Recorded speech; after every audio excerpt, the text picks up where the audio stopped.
Un robot qui coûte le même prix qu'une voiture d'occasion vient de retirer la vésicule biliaire d'un patient, seul, sans chirurgien à côté de la table. Cela s'est produit cette semaine et le nom de ce robot est Surgy. Pour la première fois dans l'histoire de la médecine, des robots humanoïdes téléopérés ont réalisé de véritables interventions chirurgicales, publiées dans la revue scientifique Nature. L'un d'eux a travaillé aux côtés d'un chirurgien humain. L'autre a travaillé avec un autre robot identique, sans qu'aucun humain ne touche le patient.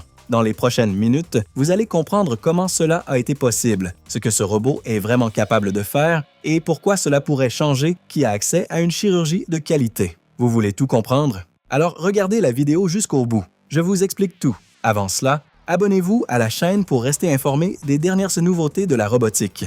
Une équipe d'ingénieurs et de chirurgiens de l'Université de Californie à San Diego, l'UC San Diego, vient de prouver quelque chose qui, il y a encore quelques années, ressemblait à de la science-fiction à petit budget. Un robot à forme humaine, contrôlé à distance par un humain, a réussi à opérer un patient. Le robot s'appelle Surgy. Surgy mesure 1,5 m de haut et pèse 27 kg. Le robot a participé à 2 interventions chirurgicales, dans un bloc opératoire, en retirant la vésicule biliaire de 2 patients. Avant que vous ne pensiez que cela a été fait sur un patient humain, soyons précis. Les 2 interventions ont été réalisées sur des mammifères de grande taille, non primates, dans le cadre d'une étude préclinique. C'est l'étape qui précède les essais sur l'humain, le même chemin que doit parcourir toute technologie médicale. Mais ce qui s'est passé dans cette salle d'opération est techniquement indissociable d'une véritable intervention chirurgicale. De vrais instruments, de vraies incisions, de vrais organes retirés avec précision. Lors de la première intervention, Surgy a travaillé aux côtés d'un chirurgien humain, qui a joué le rôle d'assistant. Mais lors de la seconde intervention, 2 robots de Surgy identiques ont travaillé ensemble, seuls, sans qu'aucun humain ne touche le patient sur la table d'opération. Rien que le robot. Et un autre robot. Derrière tout cela se trouve Michael Yip, professeur au département de génie électrique et informatique de l'UC San Diego et l'un des auteurs principaux de l'étude. Yip n'est pas un passionné isolé qui bricole de la robotique dans un sous-sol. Il dirige l'un des laboratoires de robotique chirurgicale les plus respectés des États-Unis. Et, selon lui, la motivation derrière l'ensemble de ce projet n'est pas née de l'ambition de créer un robot impressionnant. Elle est née d'un chiffre qui effraie quiconque travaille dans la santé publique. Le monde manque de plus en plus de chirurgiens, à la même vitesse que la demande de chirurgie augmente. Les robots humanoïdes opérés à distance et de manière autonome ont un potentiel réel pour élargir l'accès à des interventions chirurgicales critiques que les patients n'auraient tout simplement pas autrement, a déclaré Yip dans un communiqué de l'université. Cela peut aider à faire face à la crise sanitaire, non seulement aux États-Unis, mais dans le monde entier. Pour comprendre pourquoi cela est si important, il faut connaître l'autre côté de l'histoire, les systèmes chirurgicaux robotiques qui existent déjà aujourd'hui. Le plus connu est le Da Vinci, fabriqué par l'entreprise Intuitive Surgical, approuvé par l'Agence de régulation américaine en 2000 et aujourd'hui considéré comme la référence en chirurgie robotique, avec plus de 6000 unités réparties dans le monde. C'est une machine extraordinaire. Elle est aussi gigantesque. Elle pèse environ 816 kg, possède 3 ou 4 bras robotiques, utilise des logiciels propriétaires et des instruments fabriqués exclusivement pour ce système. Pour installer un Da Vinci, un hôpital doit généralement rénover toute une salle d'opération, former une équipe entière et débourser entre 1,5 million et 2,5 millions de dollars rien que pour l'achat de l'équipement le plus récent de la gamme. Comparez maintenant cela à Surgy. 27 kg, 1,50 m de haut. Il tient dans n'importe quelle salle d'opération déjà existante, sans aucune rénovation. Et voici quelque chose que les chercheurs eux-mêmes ont admis avoir été une surprise. Les chirurgiens n'ont pas eu besoin d'une longue formation spécialisée pour le contrôler. Et le résultat de cette ingéniosité, selon Shanglei Liu, professeure adjointe de chirurgie à l'UC San Diego et la médecin qui a téléopéré le robot pendant l'étude, la précision atteinte par Surgy était équivalente à celle d'un système chirurgical robotique déjà établi. Autrement dit, techniquement, l'incision était aussi précise que celle d'une machine à plusieurs millions de dollars. Si un robot de 27 kg à forme humaine peut opérer avec la même précision qu'une machine à plusieurs millions de dollars, pourquoi ne se trouve-t-il encore dans aucun hôpital au monde? La réponse n'est pas simple, et elle implique des limitations techniques que l'équipe de l'UC San Diego elle-même a documentées avec une honnêteté que l'on voit rarement dans les annonces technologiques. Et c'est précisément là que l'histoire commence à devenir encore plus intéressante.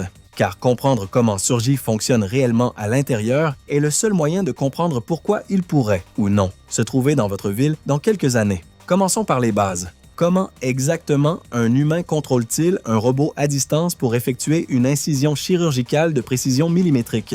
Pensez à un gant de réalité virtuelle, de ceux que vous avez déjà vus dans des vidéos sur les jeux immersifs. Vous bougez la main, et un capteur capte ce mouvement et le transforme en données. Dans le cas de Surgi, le principe est similaire, mais bien plus sophistiqué. Le chirurgien s'assoit à une console de contrôle. Chaque mouvement de sa main est capté, traduit en commande et envoyé en temps réel aux bras et aux mains du robot, qui se trouve dans la salle d'opération. Cette technique s'appelle la téléopération. En pratique, le chirurgien prête ses réflexes et son expérience à un corps robotique qui se trouve physiquement ailleurs, que ce soit à 3 mètres de distance dans la même pièce ou, à l'avenir, à des milliers de kilomètres. La conséquence pratique de cela est immense. Le chirurgien n'a pas besoin d'être physiquement présent aux côtés du patient pour opérer avec la dextérité de quelqu'un qui l'est. Il prête ses mains, mais le corps qui incise est celui du robot. Maintenant, voici la question qui vous est probablement venue à l'esprit. Pourquoi utiliser un robot à forme humaine et ne pas simplement construire un bras robotique spécialisé de plus, comme le fait déjà le DaVinci depuis plus de 20 ans? La réponse tient en un mot: polyvalence.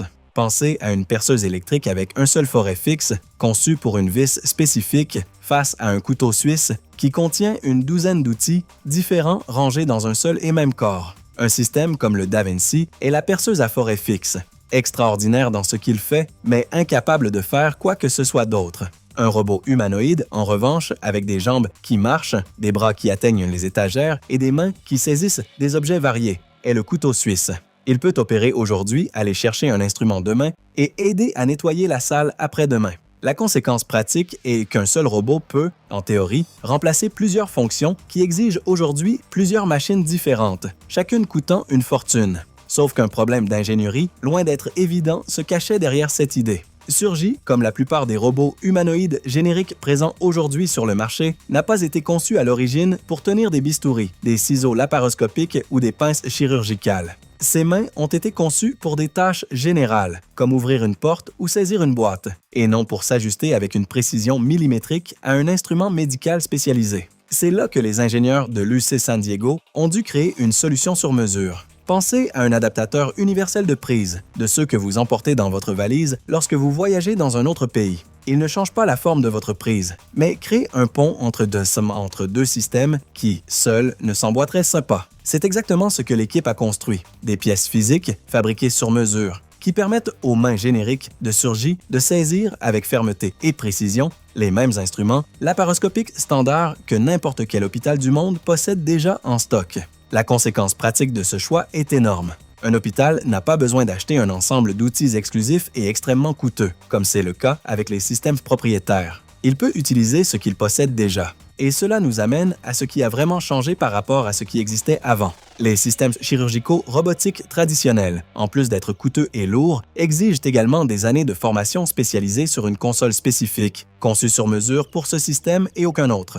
Le contrôle de Surgi, en revanche, en imitant les mouvements humains naturels de manière plus directe, s'est révélé plus intuitif, y compris pour des professionnels qui n'avaient jamais utilisé aucun type de système robotique auparavant. Ce n'est pas un détail mineur. Cela signifie que la courbe d'apprentissage, l'un des plus grands obstacles à la diffusion de la chirurgie robotique dans le monde, peut se réduire considérablement. Pourquoi ce moment précis est-il pertinent, et non il y a 5 ou 10 ans? Parce que la robotique humanoïde, dans son ensemble, a connu une révolution silencieuse ces dernières années, portée par des milliards de dollars investis dans des entreprises qui n'ont même pas de lien avec la médecine. Équilibre, marche, perception de l'environnement. Tout cela a mûri trop vite pour que le public s'en rende compte, et l'équipe de l'UC San Diego a été suffisamment rapide pour saisir cette vague de progrès en robotique générale et l'appliquer, pour la première fois, dans un véritable bloc opératoire. Surgi a des jambes fonctionnelles et est capable de marcher. Ce qui signifie que, en dehors du contexte strict de la chirurgie, il peut se déplacer dans une pièce, aller chercher des objets et revenir.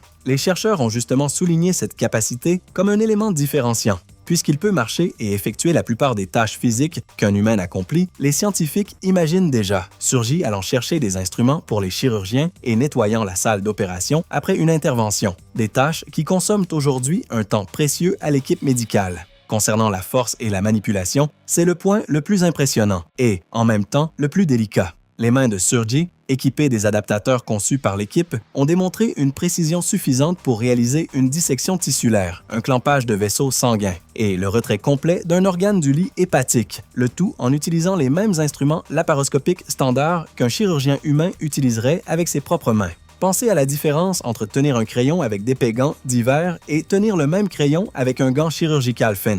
C'est l'ingénierie des adaptateurs qui a permis à Surgy de passer de grossier à chirurgicalement précis, concernant la perception et la vision. Tout comme dans une chirurgie laparoscopique humaine classique, le système dépend d'une caméra endoscopique insérée dans le corps du patient, qui transmet l'image en temps réel à la personne se trouvant à la console de contrôle. Ce n'est pas le robot qui va ça qui voit et décide seul aujourd'hui de ce qu'il faut faire. C'est le chirurgien humain qui voit à travers les yeux électroniques du robot et commande chaque mouvement. Et nous en arrivons à ce que Surgy ne parvient pas encore à bien faire, et l'équipe de l'UC San Diego a fait preuve d'une transparence admirable à ce sujet. Pendant les interventions, le robot a dû être recalibré plusieurs fois au cours de l'opération. Pensez au recalibrage comme au réglage de l'alignement d'un volant de voiture qui tire légèrement d'un côté. Si vous ne faites pas cet ajustement, la direction devient imprécise. Chaque recalibrage de Surgy prenait du temps et, en conséquence directe, les interventions ont duré considérablement plus longtemps qu'elles ne le feraient avec un système robotique déjà mature et établi.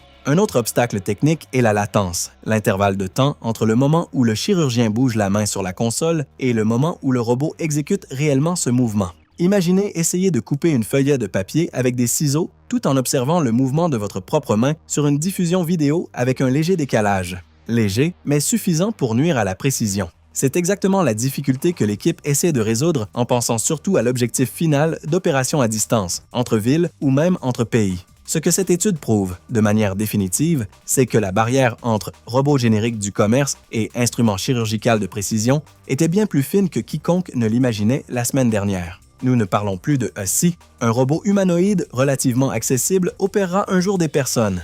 Nous parlons du nombre de cycles de tests, du nombre de séries d'approbation réglementaire et du nombre d'années de perfectionnement en matière de latence et de calibration qui séparent encore ce laboratoire de l'UC San Diego du bloc opératoire de l'hôpital le plus proche de chez vous. Et, pour la première fois, il existe des preuves scientifiques sérieuses, publiées, évaluées par les pairs et reproductibles, montrant que cette distance se réduit plus vite que la plupart des gens ne l'ont perçue. Si un jour vous deviez subir une intervention chirurgicale et que vous aviez deux options, attendre des mois pour un créneau avec un chirurgien humain en présentiel, ou être opéré en quelques jours par un robot humanoïde téléopéré par un chirurgien hautement qualifié se trouvant physiquement à des kilomètres de distance. Laquelle de ces deux options choisiriez-vous? Et pourquoi? Laissez votre réponse en commentaire. Si vous avez aimé la vidéo, laissez un like et abonnez-vous à la chaîne. Vous recevrez ainsi toujours les notifications des nouvelles vidéos. À la prochaine!